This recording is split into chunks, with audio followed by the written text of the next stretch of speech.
વિદ્યાર્થી મિત્રો, મજામાં બધા? તમે મજા મેડમ? બસ જલસા. આજે હું તમને બધાને સરસ મજાની વાર્તા કહીશ. તમને વાર્તા સાંભળવી ગમે છે?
વિદ્યાર્થી મિત્રો, હું તમને બધાને એક વાર્તા કહીશ તો તમારે શાંતિથી સાંભળવી, કારણ કે પછી હું તમને થોડા પ્રશ્નો કરીશ, એમના જવાબ તમારે આપવાના.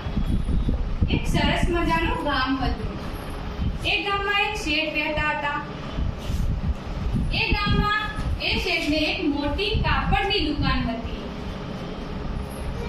અને તેમના ઘરે અને દુકાને 4 નોકર રાખેલા હતા. એક દિવસ શેઠના ઘરે ચોરી થઈ ગઈ. તેમના શેઠાણી હતા, તેમના સોનાના ઘરેણા ચોરાઈ ગયા. શેઠે 4 નોકરોને બોલાવ્યા અને બધાને પૂછ્યું કે કોઈએ શેઠાણીના ઘરેણા લીધા છે, પણ કોઈ નોકર બોલ્યો નહીં. જેથી શેઠે એક યુક્તિ વિચારી અને દરેકને એક લાકડી આપી અને કહ્યું કે કાલ સવાર સુધીમાં આ લાકડી જેમની 5 સેમી જેટલી વધી જશે તે નોકરે ચોરી કરી હશે.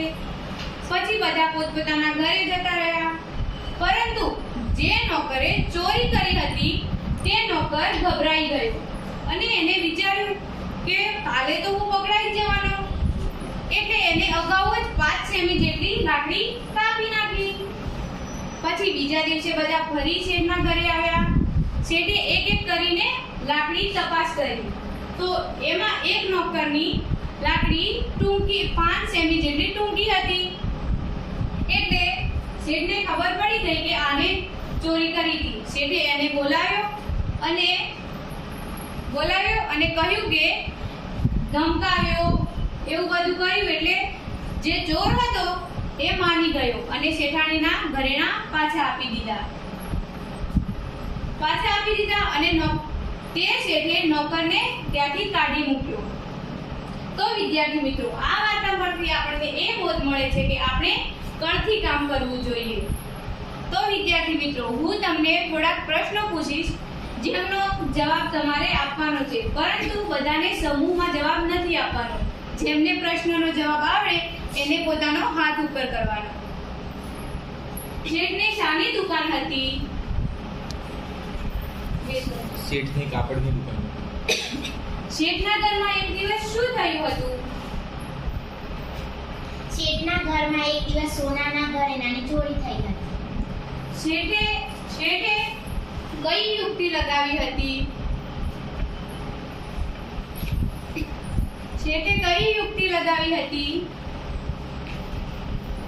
શેઠે તેના નોકરોને સોટી આપી હતી. હતું કે જેની સોટી ચોરી કરી હશે તેની સોટી 5 સેમી જેટલી વધશે.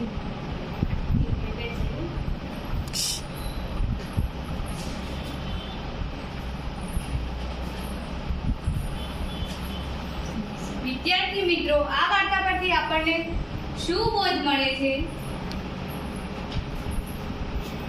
આ વાર્તા ઉપરથી આપણે બોધ મળે છે કે આપણે કરથી કામ કરવું જોઈએ. તો વિદ્યાર્થી મિત્રો, આવી જ એક વાર્તા આપણે હવે શીખીશું, જેનું નામ છે બીરબલની